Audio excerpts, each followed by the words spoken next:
existe um homem em teu reino que possui o espírito dos santos deuses. Na época do teu predecessor, verificou-se que ele era um iluminado e tinha inteligência e sabedoria como a dos deuses. O rei Nabucodonosor, teu predecessor, sim, o teu predecessor, o nomeou chefe dos magos, dos encantadores, dos astrólogos e dos adivinhos. Verso 12. Verificou-se que esse homem Daniel, a quem o rei dera o nome de Beltesazar, tinha inteligência extraordinária e também a capacidade de interpretar sonhos e resolver enigmas e mistérios. Manda chamar Daniel e ele te dará o significado da escrita. Assim Daniel foi levado à presença do rei, que lhe disse: você é Daniel, um dos exilados de meu pai. O rei trouxe de Judá. Soube que o Espírito dos deuses está em você, e que você é um iluminado com inteligência e sabedoria fora do comum. Pai, essa é a tua palavra, ministra em nossos corações o teu Espírito, trazendo entendimento, trazendo prática, ações, e a tua vida, Pai, fazendo separação entre alma e espírito nesse momento. Que toda voz se cale nesse momento que não seja a tua, que toda distração possa agora, Senhor Deus, dar agora completamente ouvidos à tua ordem e à tua mensagem nessa manhã, em nome de Jesus, amém. Quero começar essa palavra mostrando a diferença entre perfeccionismo e excelência. Então, o que é perfeccionismo? Segundo o Google, é um tipo de comportamento caracterizado pelo desejo de realizar todas as tarefas de modo perfeito, não sendo admitidos erros ou resultados pouco satisfatórios para o seu padrão. Só que eu leio isso para você e você fala assim: poxa, ser perfeccionista é muito bom. Agora, olha as consequências de uma vida, de um ser humano que desenvolve o perfeccionismo. Primeiro, ele pode desenvolver depressão. O perfeccionismo pode levar à depressão.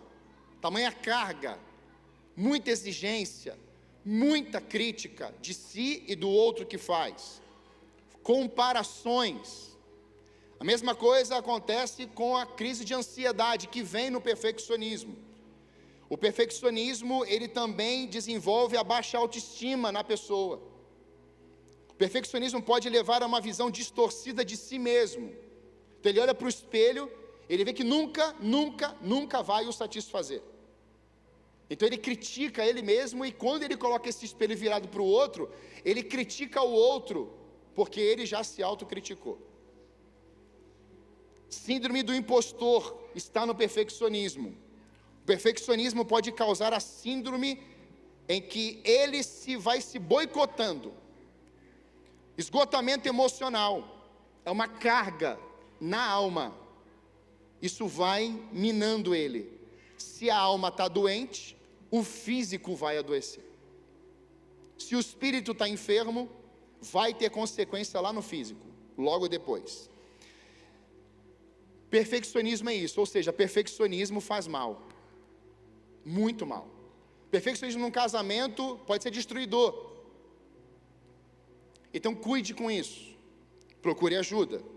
Mas a excelência é diferente. A excelência é uma qualidade muito superior. Alguém faz algo porque não é dor, porque não é trauma, porque não se coloca como a pessoa da autocrítica, exigência máxima, no sentido de desconfiguração pessoal e do outro.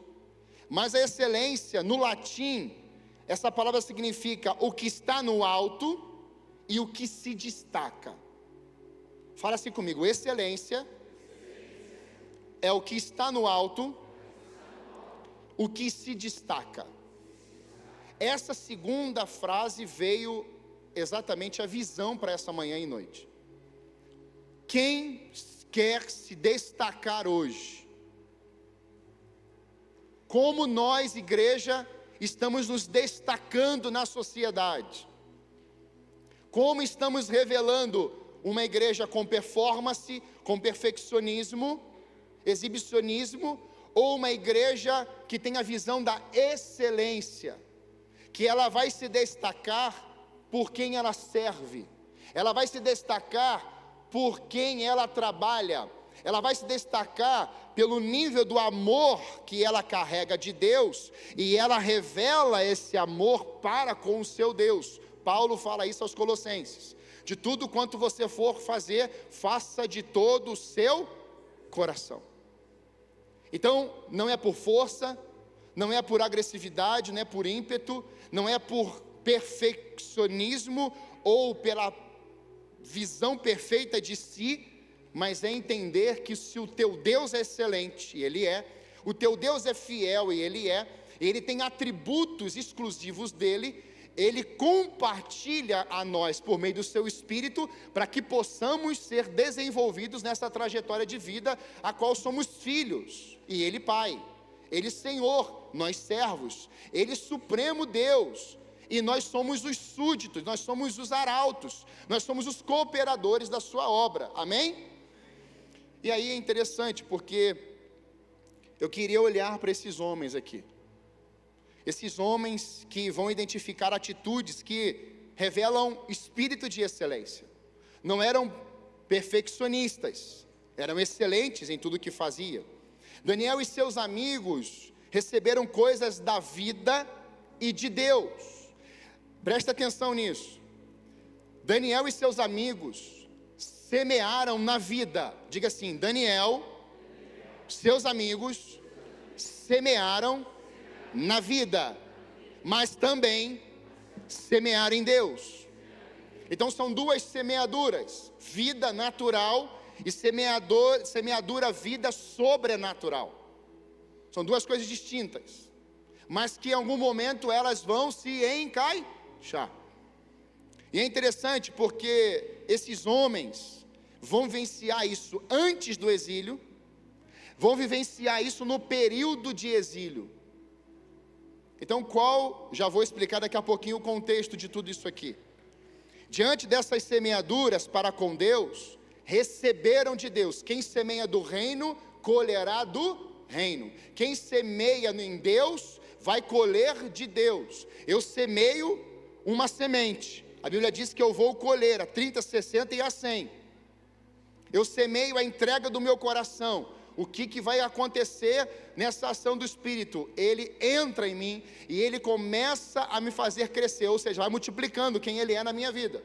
Por isso que quando você recebe Cristo, você morre. Você morre em espírito, você morre nessa carnalidade, e Ele habita e Ele faz você nascer a partir dEle. Isso já é glorioso. Então, isso veio ao meu coração porque desde o início da nossa igreja, quando ela foi plantada, e por isso também tem a ver a árvore, nós entendemos que a visão de tudo que fazemos como liderança, como corpo de Cristo, precisa desenvolver excelência. Eu posso, como eu já falei algumas vezes, entrei numa casa certa vez de madeira, 3 cômodos, muito humilde, muito simples, mas ali, cheiro de limpeza, ali, organização, ali, todo cuidado, tudo nos conformes, mesa, toalhinha, pratinho na parede, desenho, tudo, e eu sou detalhista, eu vou olhando, falei, meu Deus, que coisa linda, pastor, ninguém tinha percebido. Por quê? Porque vai chamando a atenção, vai vendo o nível de excelência, de cuidado e de zelo na casa. A igreja, ela também desenvolveu isso nessa plantação. Nosso coração nunca quis fazer por fazer. Juntamente com isso, os projetos da igreja. Somos igreja. Por que fazemos com excelência? Porque somos cheios do Espírito Santo. E por isso nós nos lançamos e nos gastamos como cantamos diante de Deus e da vida do outro. Deus e o próximo. O propósito é que as pessoas ao nosso redor elas vejam algo. E aí a pergunta é, tá, somos excelentes para quê? Porque a Bíblia vai mostrar isso para nós. Há uma nuvem de testemunhas nos assistindo. Olha o que vai dizer em Hebreus 12, 1 e 2. Portanto, também nós, uma vez que estamos rodeados, você e eu, essa igreja, ela está rodeada de quê? De quem? Telespectadores, observadores, pessoas que estão analisando friamente, calculadamente, onde a igreja vai, o que a igreja faz, como a igreja se desenvolve, como a igreja se comporta. Há uma visão muito clara, de fora para dentro, e eles estão enxergando, por tão grande número de testemunhas. Livremo-nos de tudo o que nos atrapalhe do pecado que nos envolve, e corramos com perseverança a corrida que nos é proposta. Qual a corrida que nos é proposta? Tendo os nossos olhos fitos em Jesus, autor e consumador da nossa fé. Ele, pela alegria que lhe fora proposta, suportou a cruz, desprezou a vergonha e se assentou diante do trono de Deus. Ou seja, nós temos uma visão clara de excelência, que tem a ver com Deus, mas as pessoas estão o quê? Testemunhando. Você viu como é que ele anda? Você viu como é que ele fala? Você viu como é que ele se comporta? Você viu como é que ele sai arrumado, chega arrumado? Como que você vê que ele se comporta em casa? Quem é essa pessoa? Como que ele consegue fazer tudo? Como é que ela consegue, nesse tempo de tamanha tristeza e caos, vivido no Brasil e mundo? Ah, esse povo é diferente, ele está rindo. Então a gente é assistido. As pessoas observam a gente. Ah, pastor, mas é só... Não, tem os seus amigos, seus familiares. Sua família te observa, você querendo ou não. Ela sabe como você se comporta, você querendo ou não. Ela ouve o que você fala e como fala, você querendo ou não. As pessoas estão nos assistindo. E a pergunta que fica é: qual o meu testemunho? Você pode perguntar isso para 3 pessoas aí? Qual é o meu testemunho? Pode perguntar, não tem vergonha não.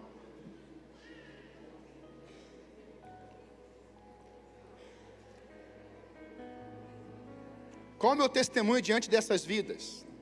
Qual tem sido o meu testemunho diante dessa nuvem de testemunhas? E aí a pergunta também é: será que eu andando, alguém aponta a marca e fala assim: ali está um santo homem de Deus? Alguém olha aqui a Letícia cantando, ali está uma santa mulher de Deus. Alguém olha para o músico e fala assim: ali tem um santo varão de Deus. Alguém olha para o pregador e fala assim: ali tem um santo homem de Deus. Alguém olha para a recepção, aqui dentro é mole. Eu quero ver no ônibus, no trânsito. Fechou. A paz. Abaixa o vidro. O que você vai falar comigo? João 3,16. Porque Deus amou. Eu já fiz isso uma vez, falei o versículo. O cara falou amém, amém, amém. Era crente também, pelo jeito. Estava desviado. Um homem, uma mulher excelente, está sendo observado. Por quê, pastor? Porque na excelência de quem revelamos, as pessoas serão atraídas. Preste atenção nisso. Numa vida promíscua, numa vida miserável, numa vida caótica, não atrai nada. Aliás, só atrai do mesmo tipo. É assim ou não é? O cara tá na pinga, né? Bêbado. Aí vem uma outra bêbada. Achei. Está atraindo. Um corrupto vai atrair gente perto dele, o quê? Corrupto. Esse cara eu consigo fazer os negócios. Esse aqui eu consigo, esse aqui não dá. Esse aqui é impossível chegar. Patrocinadores. A mulher vem, preciso fazer um aborto. Tem alguém que faz o serviço. Então ela acha alguém e lucra com isso. Quem está entendendo, amém? Quem está entendendo? Só que Daniel foi um homem que não somente andou com Deus, mas Daniel revelou quem era o seu Deus. O nome Daniel significa Deus é meu juiz. Então, diante das injustiças da vida, das catástrofes da vida, das tragédias da vida, do exílio, Daniel vai revelar, ou tinha que revelar o seu nome. Deus é meu juiz. Uau! Difícil, hein? E ele revela. E é diante dessas causas difíceis que foram chegando na vida desse homem e dos seus amigos, perseguição, injustiça, tentativa de intimidação, isso tudo não pararam Daniel. Essas ações não vieram contra Daniel, mas Daniel não permitiu alojá-las, guardá-las, estocá-las dentro dele. Depósito, guarda tudo, não. Por isso, eu quero deixar com você algumas coisas que eu aprendi nesse tempo. Em primeiro lugar, olhar para a vida desses homens me faz entender que o padrão de excelência para Daniel era alto demais, mas não impossível de seguir e de revelar. O padrão de Daniel era alto demais, mas não impossível de seguir e de revelar. Quem era o padrão de Daniel? Deus. A excelência do Deus de Daniel revelou que ele estava no controle de todas as coisas. Olha o verso 2 do capítulo 1. Se você tiver com a sua Bíblia aberta, permaneça. Se fechou, abra. O Senhor entregou Jeoaquim. Nós temos uma sequência, eu vou falar à noite essa sequência, agora é por causa do tempo. Mas nós temos uma sequência histórica de Abraão até o rei Zedequias, que foi o último rei, aquele que fica sem um olho. E nós temos uma sequência, uma linha, um mapeamento do Antigo Testamento em cima disso. Tempo de teocracia, Deus governa. Tempo de monarquia, Deus escolhe os reis, patriarcas, juízes, profetas. À noite eu vou decifrar isso para você numa caminhada assim, no mapear, só numa linha do tempo. E diante desse quadro, Jeoaquim, ele é o terceiro de trás para frente, antepenúltimo. Depois vem Joaquim e depois vem Zedequias. Acabou os reis, acabaram-se os reis. E é nesse tempo aqui que Deus fala assim: olha, chegou a hora da Babilônia dominar Israel. Mas uma profecia foi dita por Jeremias: 70 anos ficarão exilados. Então nós temos aqui 3 momentos. Nabucodonosor, no verso 1, vai sitiar. O que era isso? É estar ao redor. Sitiar não era entrar primeiro. Sitiar é cercar. Ele sitiou. Ele está ali com o seu braço minando primeiro as forças daquela nação, porque ele sabia que era forte. Então Nabucodonosor tem uma estratégia. Ele é rei, ele é famoso, ele é poderoso. Vamos cercar Jerusalém e enfraquecer Jerusalém. Isso sabe quanto tempo leva? 18 meses. Durante 18 meses, não entrava e não saía nada de Jerusalém. Você tem noção? 18 meses, não entra comida e nem sai de Santa Felicidade. A gente vive, a gente vai ter que se render. Ou algum outro bairro, alguma outra nação, a gente vai se render. Então a estratégia de Nabucodonosor não era entrar e matar as pessoas. A estratégia primeira era enfraquecer. Primeira atitude que o inimigo usa para destruir a excelência da igreja: enfraquecimento. Vamos enfraquecer. Porque no enfraquecimento financeiro, você para de investir, ou de entregar, ou de semear. No enfraquecimento, você que está pensando agora que distribuía pão, agora você não distribui pão, você come o pão e guarda um pedaço, porque não vai dar. Na excelência, eu coloco o melhor carpê, anti-incêndio, mas como está sitiando e está prendendo e está vindo com força, eu não uso mais o melhor carpê, eu coloco qualquer um que tiver com preço baixo. Então, e se eu devia a alguém, agora que eu estou dominado pelo Nabucodonosor, eu nem vou pagar minhas dívidas. É um desespero ou não é? E quem está para receber? Eu conheço uma pessoa que de três ela tinha que receber 1 milhão de dívida. E as pessoas não pagam. Quando a gente olha para isso, a gente percebe que esse rei, que está agora, que é o Joaquim, ele vai ser entregue. Isso me chamou a atenção. Sequência do texto, e também alguns dos utensílios do templo foram levados. Ou seja, Deus entrega Joaquim a Nabucodonosor, porque era a lição que Deus estava derramando sobre Israel. Isso já era por causa do pecado, e a profecia está se cumprindo. Agora Nabucodonosor vai levar utensílios para o templo, mas foram só alguns utensílios.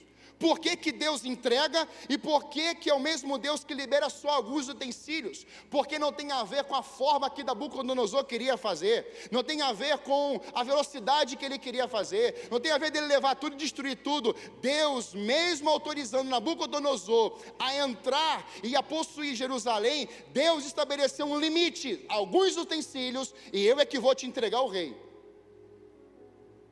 Porque isso para nós, irmãos, isso envolve a nós de que Deus controla todas as coisas. Ele está no controle de todas as coisas. Ou você crê nisso, ou você vai começar a achar que Deus é inferior a algo ou alguém na terra. Deus é Deus, irmãos. Talvez você tenha ouvido algum pregador, alguma pessoa da internet assim: olha, Deus não está no controle de todas as coisas. É porque ele é coach. Ele é coach, ele não é pregador da palavra. Quer ver um exemplo? Quem já ouviu isso? Levanta a mão. Viu? Estou falando. Então coach vai, não tem nada contra os coach, mas tem coach que trabalha sempre no potencial que você carrega, nunca no arrependimento que você tem que revelar.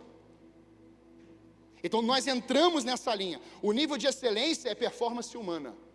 Melhor carro, melhor roupa, melhor tudo. E Deus está falando assim: não estou nem aí para o estereótipo, eu quero saber que está o teu interior. Só que isso é difícil de pregar, mas é o que está aqui. Então quando a gente olha essa verdade, a gente começa a perceber que Deus estava usando uma nação inimiga para disciplinar quem? O seu povo. Deus estava no controle, isso já foi profetizado. Então Deus falou assim: olha, eu vou entregar e só serão alguns utensílios. Não queira entrar na frente de Deus quando é Deus que entrega e Deus é que decreta. Porque, irmãos, era a invasão de Nabucodonosor, e essa invasão vai gerar a fraqueza durante 18 meses, e depois ele faz 3 deportações. Primeiro vai Daniel e o grupo dele, um grande grupo. Segundo, Ezequiel e o outro grupo. E terceiro, Nabucodonosor destrói tudo. Destrói a cidade, destrói os muros e destrói o templo.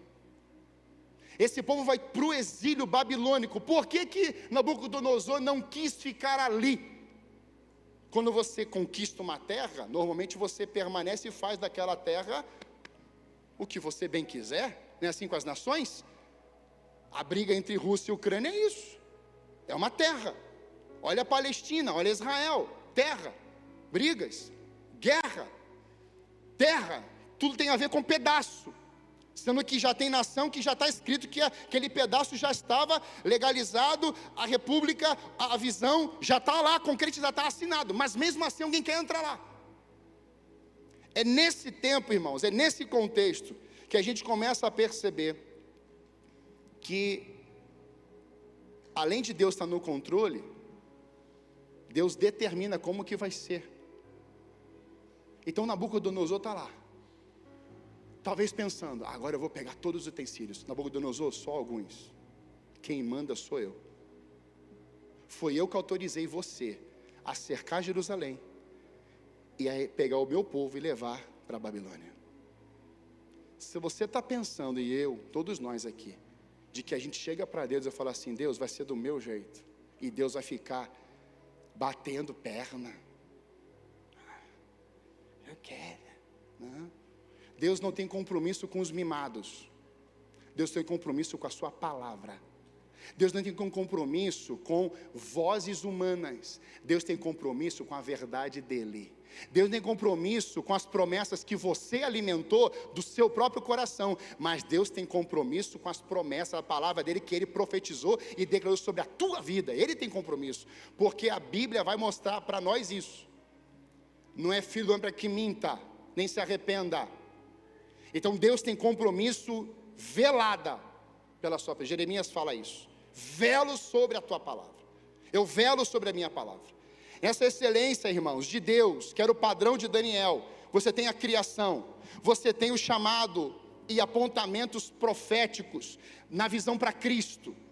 Excelência, Deus cria o homem assim, muito bom. Cria todas as coisas, muito bom. Excelência. Ele poderia dizer assim, criei o homem, está lá. Não, ele vai dizer, muito bom. Para o sistema judaico, quando alguém ouvia ou falava, olha, o que você está fazendo é muito bom. Jesus vai dizer assim, olha, bom só há um que é o meu Pai. Mas por quê? Porque para o judeu, algo só seria considerado bom quando ele concluísse. Então o carpinteiro, o marceneiro, ele ia fazer uma mesa, uma cadeira, fazer os cortes, alguém chegava assim, rapaz, está ficando muito bom. Ele disse, não está ficando bom. Não, mas isso é bom. Não, não é bom.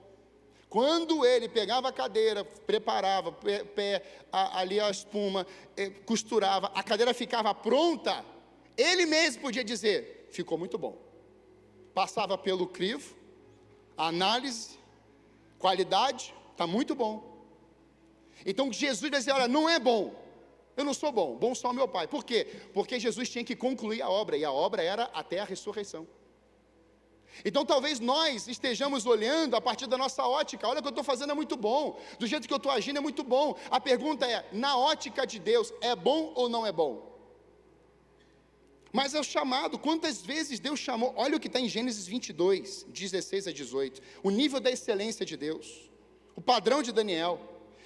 Juro por mim mesmo, declara o Senhor, que por ter feito o que fez, não me negar do seu filho, o seu único filho, esteja certo que o abençoarei, e farei a sua descendência tão numerosa como as estrelas do céu, e como a areia do mar. A sua descendência conquistará as cidades dos seus inimigos, e por meio dela, todas as nações da terra serão abençoadas, porque você me obedeceu. O nível de excelência na obediência de Abraão para com Deus, não foi questionamento, não foi uma dúvida, é que quando Deus fala assim, eu quero o seu filho, Abraão já amanhece, já logo cedo, Sara nem tinha acordado ainda, eles já estão indo para o monte.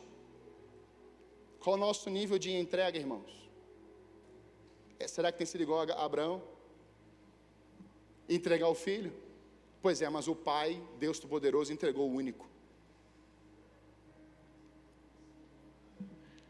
Excelência na construção do tabernáculo. Olha o que Deus faz. Moisés, vem cá, construa o tabernáculo, faz do jeito que você quiser. Noé, faz do jeito que você quiser. Foi assim, irmãos? Você tem as medidas, o nome do material. Deus se preocupou até com cortina. Mulheres, é para vocês agora. Se você ama cortina, mulher, glória a Deus pela sua vida. O homem vai, para que cortina? Para que esse aqui? Esse aqui do cara? Porque você não é mulher. A mulher que você chega em casa e fala assim, meu Deus, que cortina, eu tive que tirar todas as milhares de cortinas da minha casa e lavar. Eu até olhei assim e falei assim, não está tão sujo não. Não, amor, só está 1 ano sem tirar daí. Eu falei assim, tem que lavar mesmo. Cortina, tinha cortina no tabernáculo.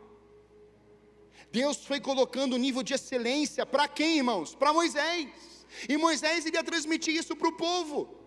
Veja, era um homem, Noé, um homem, Abraão, um homem, Moisés. Então Moisés está dizendo assim, Senhor, o que o Senhor falar, do nível da tua excelência, o padrão é o Senhor, quem estabeleceu foi o Senhor, então vai ser a partir dos teus preceitos, dos teus valores, da tua linguagem, da forma que o Senhor pensa, eu só vou executar. E o texto diz que tanto Noé, quanto Moisés e Abraão executaram conforme as instruções de Deus, e ainda faz um culto depois que sai da arca. Vamos falar de entrega, excelência na entrega. Quando Elias está no Monte Carmelo, o que ele fez para montar aquele altar? Primeiro rochas, Depois, água.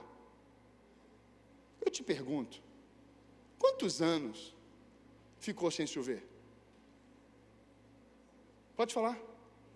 3 anos e meio. Aonde é que Elias achou água, Johnny?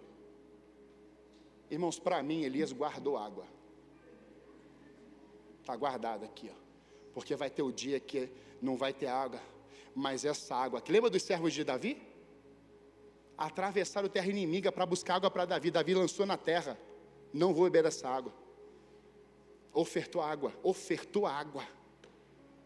Olha só, irmãos, o Elias, é água, porque vai ter que ter altar, vai ter que ter lenha, vai ter que ter água, o fogo vai descer. Você acha que Elias não sabia? Não, Elias estava em sintonia com Deus.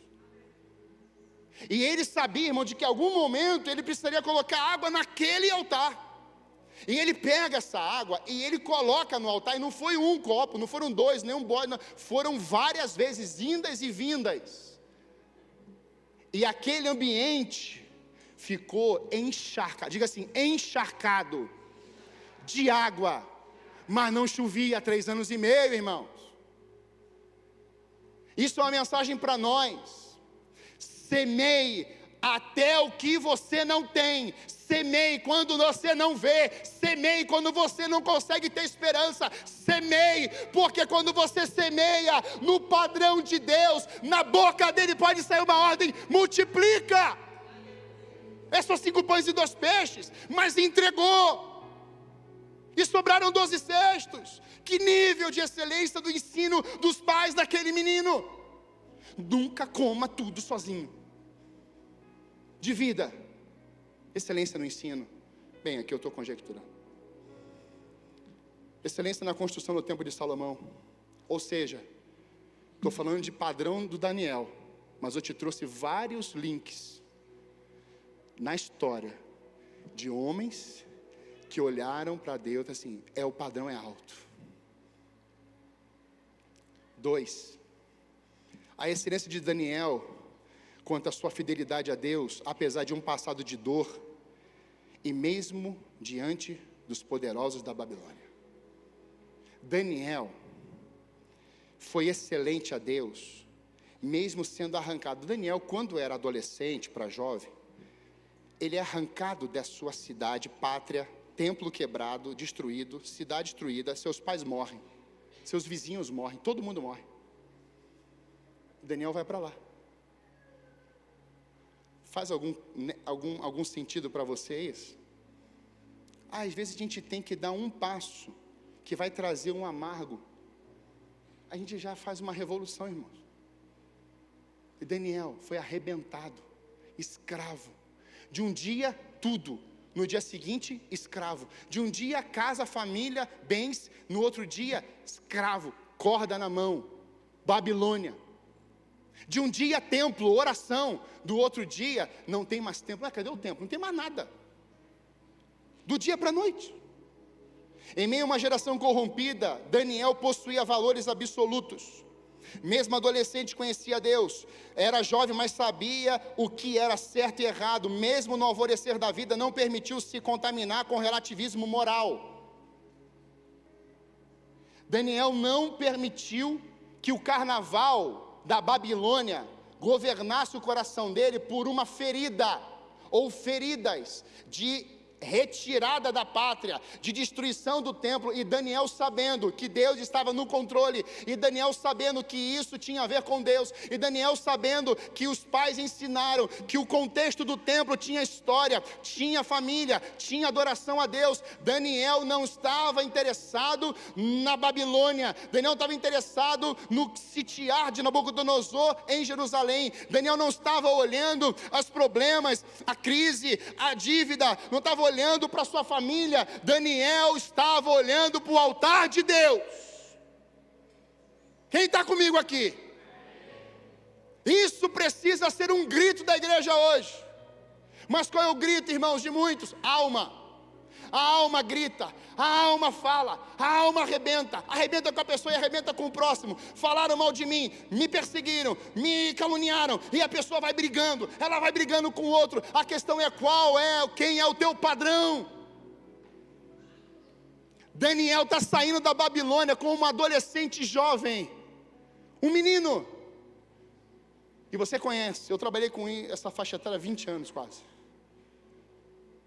Essa faixa etária, o seu cognitivo, é como se fosse uma rede. Aonde fala, aonde veio, aonde demonstra, aonde libera, ele lança a rede e agarra. E você sabe que tem terapia que trata cognitivo comportamental. Tem terapia que desenvolve isso hoje. Isso está muito nas escolas.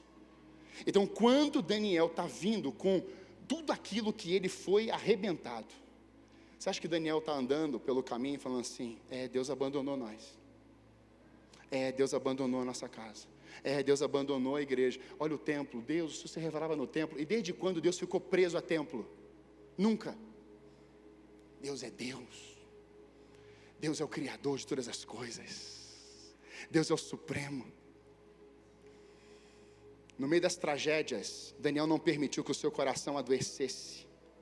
O rei de Judá, Reino do Sul, Jeoaquim é filho de Josias, o reformador da história. Foi ele que foi lá e achou o rolo debaixo dos escombros. Olha de quem Joaquim é filho. Josias faz uma reforma, uma grande reforma na adoração, no templo, tira os postes de ídolos. O pai de Joaquim foi um reformador, com um rolo na mão. Vamos viver a Bíblia. Esse era o Josias hoje. Vamos caminhar pela palavra, vamos andar pela palavra, e a cidade toda viveu um tempo de paz. Por quê? Porque o rolo foi achado, o rolo foi lido e a reforma aconteceu. Só que Joaquim, irmãos, não. Israel seria levado para a Babilônia e ficar lá 70 anos. Presta atenção nessa frase. A vida vai exigir de nós caráter e sabedoria, mas nem sempre força. A vida vai exigir da igreja nesses últimos dias caráter e sabedoria, e nem sempre força. Provérbios 2:6, pois o Senhor é quem dá sabedoria, de sua boca procedem um caminho e discernimento. Salomão revelou sabedoria quando duas mulheres estavam brigando pelo filho. Tá as duas, força, puxa. Salomão podia pegar um chicote, dar nas duas ali, vou embora, o filho vai ser meu, ele é rei. Aí Salomão, assim, não é por força, não é nem pelo meu poder, é pela sabedoria que Deus me deu, aleluia. Vamos cortar esse filho no meio. A mãe verdadeira, pode parar, para com esse negócio, deixa com ela. Achamos a mãe, porque a outra ficou quieta, é meu mesmo, não é meu, mas vai ser. Sabedoria do alto. A igreja precisa de força, a igreja precisa de sabedoria, discernimento espiritual, olhos abertos, visão. Vão no braço. Débora falou isso aqui no louvor. Estamos assentados nas regiões celestiais. Leia Efésios 6. 3. O resultado da semeadura de Daniel e de seus amigos, tanto na vida cotidiana quanto diante de Deus. Agora aqui está o eixo da mensagem, a chave da mensagem. Daniel e seus amigos foram para a Babilônia e se destacaram lá dentro. Excelência, aquele que se destaca. Olha o verso 4, jovens sem defeito físico, boa aparência, cultos, inteligentes, que dominassem os vários campos do conhecimento, foram capacitados para servir no palácio do rei. Um inimigo, preste bem atenção nisso, Deus estava trabalhando nisso tudo, mas existia dentro da mente de Nabucodonosor um nível. Sabe quando que começam os ensaios carnavalescos no Rio de Janeiro? No dia seguinte que acabou o carnaval anterior. Sabe como é que faz o trabalho das roupas? Cada pessoa, folião que fala, né? Paga o seu. E tem uma fila. Quando uma desiste, já está lá. O carnaval, todo mundo sabe o que acontece lá dentro. Os jogos, tudo. Mas eles fazem como se fosse o último dia da vida deles. Você já viu alguma vez na mídia uma pessoa famosa conhecida vai assim, eu sou o próprio demônio?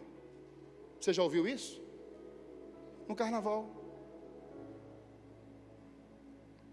Carnaval significa a festa das máscaras. O que depende deles aqui, desses homens, Deus me mostrou isso aqui. Olha isso aqui. O que dependia de Daniel nessa lista que Nabucodonosor fez? O que dependia? Jovens sem defeito físico, dependia deles? Sim ou não? Não. Eles eram perfeitos, eles eram belos, não dependia deles. Ninguém estava no veio e falou assim, eu vou ser bonitão, determinando isso. Isso não dependia deles. Boa aparência, dependia deles? Sim ou não? Também não. Inteligentes, ser inteligente, dependia. Porque você vai buscando conhecimento, você vai lendo, você vai ampliando o nível da tua inteligência. Dominassem campos do conhecimento, dependia deles sim ou não? Sim, eles tinham que buscar conhecimento. Fossem capacitados para servir no palácio, dependia deles sim ou não? Dependia. Tem coisas que dependiam deles, e tem coisas que não dependiam deles. Ou seja, a semeadura de Daniel e seus amigos tinha a ver com vida, e a semeadura também tinha a ver com o sobrenatural. Se você atrelar tudo que eles viveram só a Deus, e a parte humana? Nós sabemos que Deus abençoou Daniel, Deus derramou sobre Daniel, mas teve no coração de Daniel o quê? Uma vontade, um desejo, um ímpeto de crescer em inteligência, em crescer em sabedoria, em crescer em desenvolvimento, em crescer no trabalhar, no atender, em se capacitar para algo naquele lugar que era a sua cidade, e isso iria trazer a ele no futuro algo. Olha que lindo isso. Os 2 itens que eu te falei não dependiam dele, mas o restante sim. Repare, irmãos, que há itens que dependiam deles, como depende de nós. Raciocinar, estudar, ler, buscar conhecimento e se comportar, depende de nós. Dependia deles saber o protocolo nos lugares que iriam frequentar antecipadamente. O que tem num palácio? Como é o comportamento no palácio? Será que é tudo jogado? Será que cada um faz o que quer? Fala do jeito que quer? Sai entrando na sala do rei? Vai entrando. Não, era anunciado. E Daniel era profeta. Excelente. O que falar e o que não falar? O que vestir e o que não vestir num palácio? A frase que termina o verso 4 é: capacitados para servir no palácio. Irmãos, a leitura do ambiente para saber como que deve falar, sentar e tantas outras ações tem a ver com comportamento pessoal. Eu vou lá na casa da Sheila, eu vou lá na casa do Johnny. O que eu faço? Limpo o pé, permissão, dá licença, não é assim? Mas você já viu que tem uns sogros que sofrem? O garoto começou a namorar a filha, chega na cozinha e já mete a mão na geladeira. Tem suco aí? Tem refri? Sogro, a culpa é tua se você deixou isso acontecer. Não é da tua filha não, é tua. O que eu faço, pastor? Chega aqui. Senta aqui. Senta aqui. Vou te passar a lista da excelência para você cuidar da minha filha. E se tu furar uma,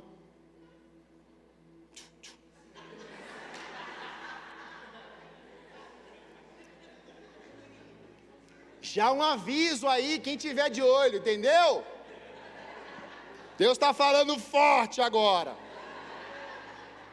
A igreja não pode responsabilizar Deus por aquilo que é de sua responsabilidade, igreja. Gostou dessa, né? O pai agora já começou a mexer na espingarda. Daniel foi abençoado sim, e muito. Deus andou com Daniel o tempo todo. A sabedoria de Deus veio sobre ele. Ninguém duvida disso, da grandeza de Deus sobre ele. Ninguém duvida, nem eu. Mas você percebe no texto que Daniel cumpriu com requisitos que podemos chamar de ações ordinárias, ações de responsabilidade humana. Daniel, contudo, decidiu não se tornar impuro com a comida e o vinho do rei, e pediu ao chefe dos oficiais permissão para se abster deles. Foi ele que pediu. Daniel não foi orar, irmãos. Foi ele que pediu. Daniel não foi jejuar. Será que devo beber, comer? Será que eu devo comer essas comidas tudo consagradas a ídolos? Será que eu devo? Daniel não foi orar para isso. Tem coisa que é decisão humana.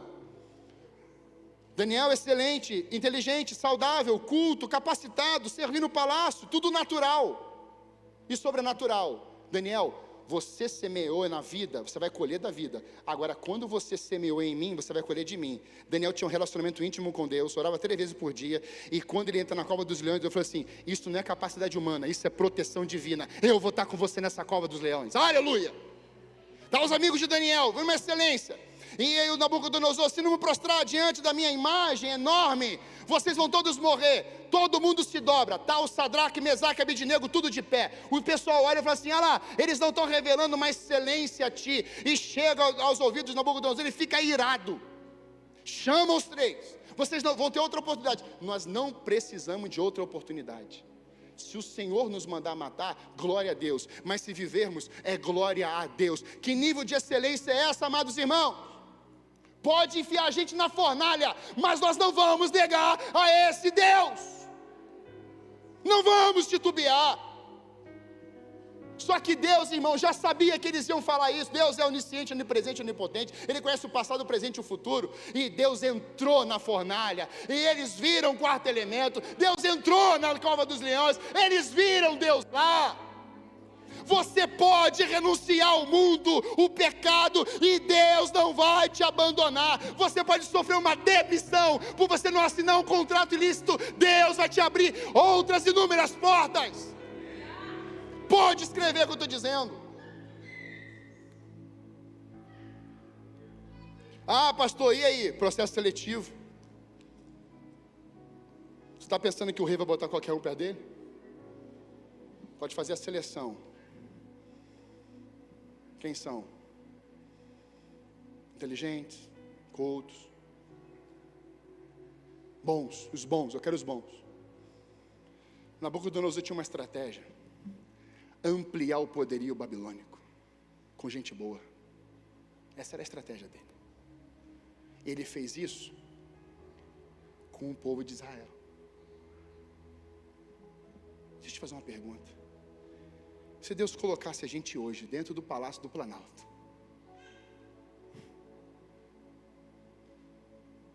Deus colocasse a gente hoje lá no STF, e aí? O que a gente ia fazer? Deus colocasse a gente hoje no meio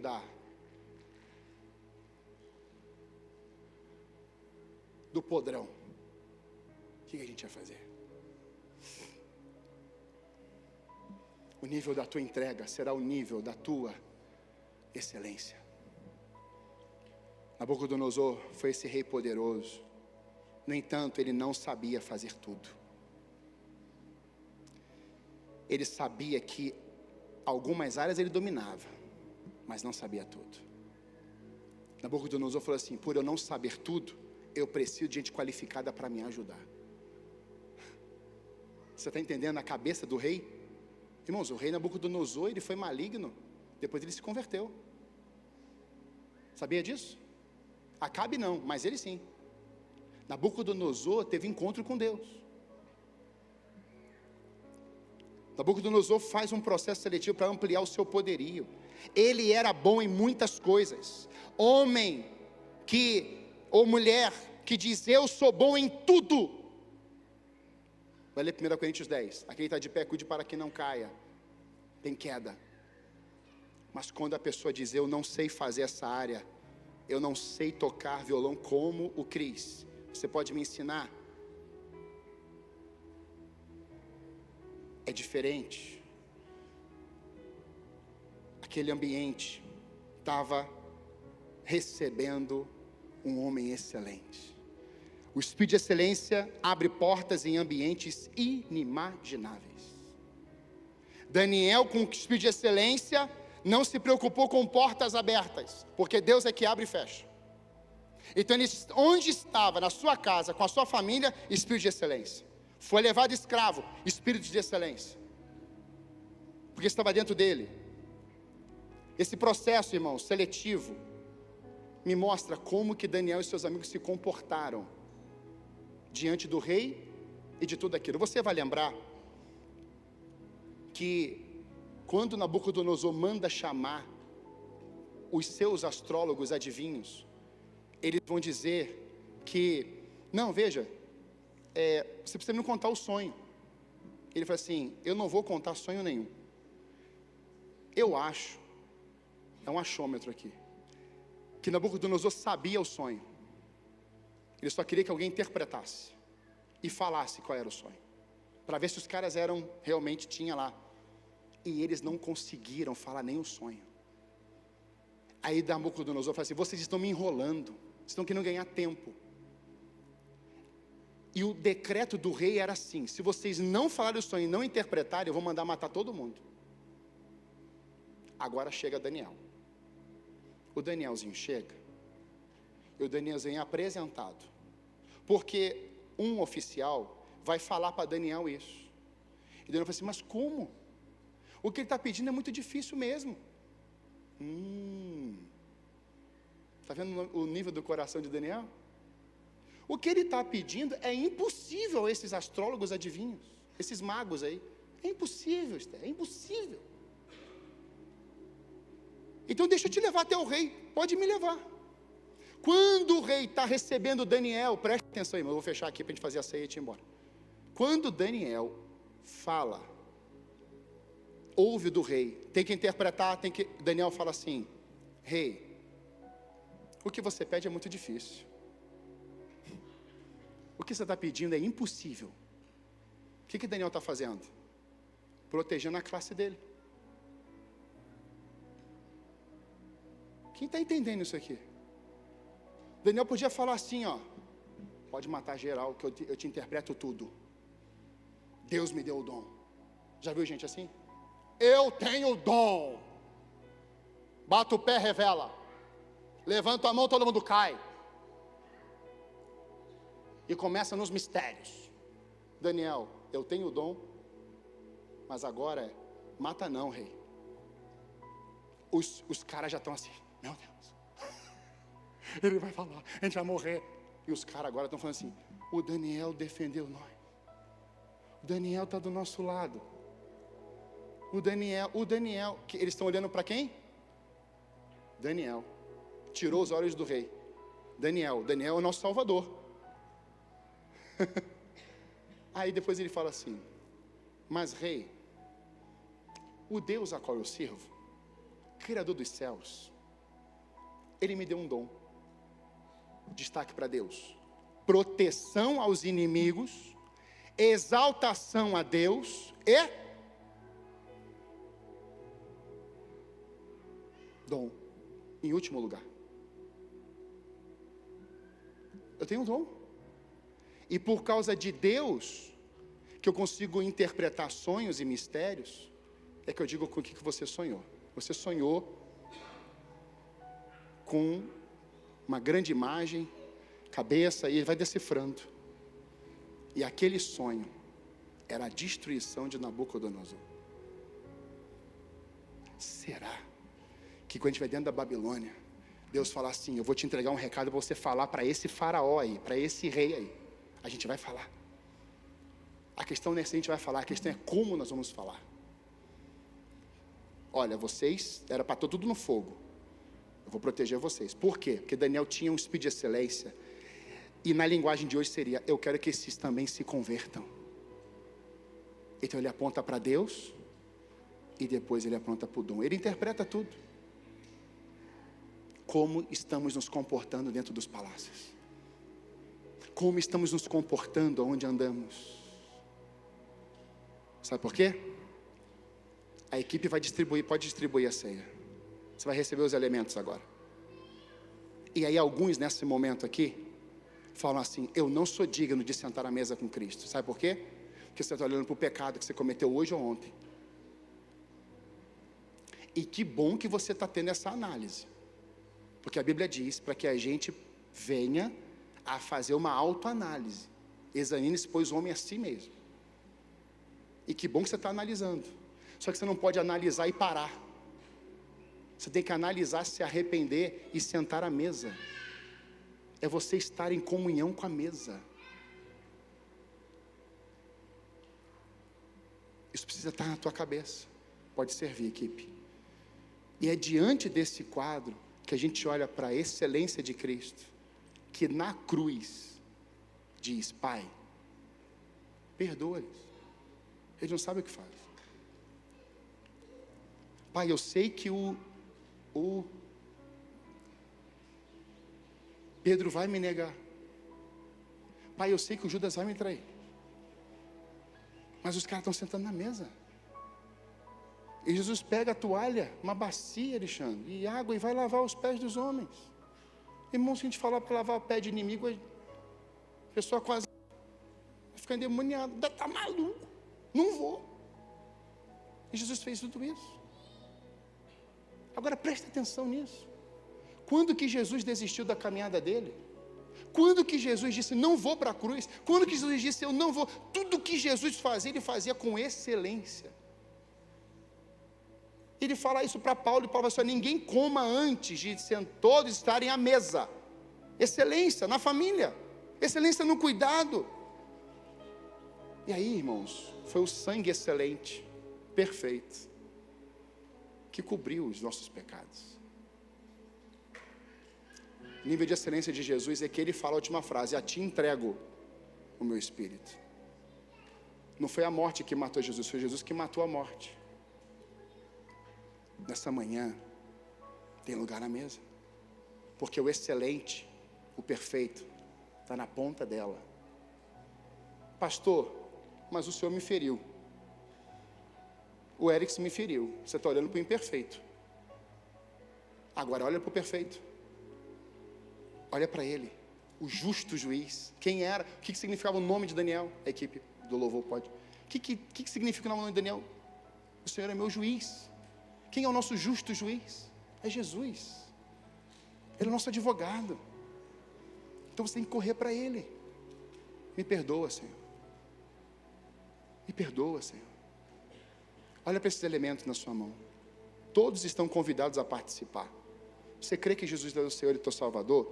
Participa com a gente. Não fica fora da mesa, não. Senta-se à mesa. Aqui a gente não faz ceia excluindo pessoas. A gente faz a ceia sentando à mesa com Jesus. E lá ele transforma a gente. Ele olha a gente nos olhos. Tem gente que está olhando mais para o pecado do que para o que perdoou pecados. A gente tem que olhar para aquele que perdoou nossos pecados. Só que você tem que se entregar para parar de pecar. A igreja pode ficar de pé? Eu vou acabar esse sermão à noite. Se você puder, venha. Se não puder, venha, assista online. Mas os últimos 2 tópicos dessa mensagem são tópicos fortes. Porque no final eu falo do filho de Nabucodonosor. O que aconteceu? Pais que estão aqui hoje, é melhor todos nós instruirmos nossos filhos quando ainda dá tempo. Porque Nabucodonosor não teve tempo de ensinar Belsazar. Não teve. Belsazar morreu feio, com a mão de Deus na parede. Nós somos responsáveis como pais, e temos que instruir nossos filhos, porque ainda dá tempo. Você, pai, está fora da linha, entra na linha. Esse nível de excelência de Daniel não tem um registro de pecado. A gente só sabe que todos pecaram. Você não acha uma murmuração de Daniel. Você não acha um pecado de Daniel. É o único que você vai ver na Bíblia que não faz a demonstração, claro, Jesus, mas no Antigo Testamento você não tem pecado de Daniel. Temos que ter olhar com um espírito de excelência. Feche seus olhos. Eu queria que você orasse a Deus agora. Que você falasse com Deus agora. Senhor, como eu estou me comportando diante dos palácios. Senhor, me perdoe. Senhor, eu estou me contaminando com os manjares, me perdoe, abre os meus olhos, peço perdão a Ti, Senhor, lava a minha alma, lava o meu espírito, purifica-me, Senhor, eu quero ser restaurado à mesa contigo, Senhor, me perdoe pela língua, pela maledicência, pelos pensamentos, me perdoe, Senhor. Pai, eu, como servo dessa casa, peço perdão a Ti. Peço perdão a Ti pelos pensamentos impuros. Ó Deus, a prostituição, a avareza, o orgulho, a soberba. Eu peço perdão a Ti, Senhor, pela maledicência, pelas deslealdades. Peço perdão a Ti, Senhor. Peço perdão a Ti pelos ferimentos ao próximo, à ovelha, ó Deus, ao ferimento àquele que está começando, ao novo na fé. Perdoe-me, Senhor Deus. Perdoe-me, Senhor Deus, lava-me, purifica-me. Mas Pai, faz isso também nessa casa toda. Nós, como povo de Deus, queremos ser um povo excelente. Daniel, a geração dele passou, agora é a nossa vez. Vamos dar, ó Deus, o nível de responsabilidade. Seremos cobrados por aquilo que fizemos ou não fizemos diante do Senhor, porque foi o Senhor que nos chamou. É hoje. Por isso nos lave. Derrama sobre nós do Teu Espírito mais e mais. E Te honramos nessa manhã, porque o Senhor foi excelente em tudo. O Senhor foi excelente desde o apontamento até a ressurreição. O Senhor nunca falhou, jamais falhará. Nos dê esse Espírito que no meio de Pilatos, de Herodes, ou no meio daquele que estava para perdoar os pecados dele, o Senhor perdoar os pecados dele, o Senhor os tratou. O Senhor os amou. O Senhor pregou. Quando foi preciso limpar o templo, o Senhor limpou. O Senhor não deixou a casa do Senhor ser transformada em covil de saúde, porque o Senhor é excelente num relacionamento profundo com o Pai. Nessa manhã eu clamo, nos dê um espírito de excelência, a uma profundidade contigo, e isso as pessoas possam ver e serem atraídas. Os telespectadores, aqueles que estão assistindo, aqueles que são as testemunhas, eles verão a excelência do Senhor nas nossas vidas, e as marcas serão deixadas para as próximas gerações. Recebe a nossa gratidão, nosso louvor, em nome de Jesus. Comamos e bebamos em lembrança de Jesus.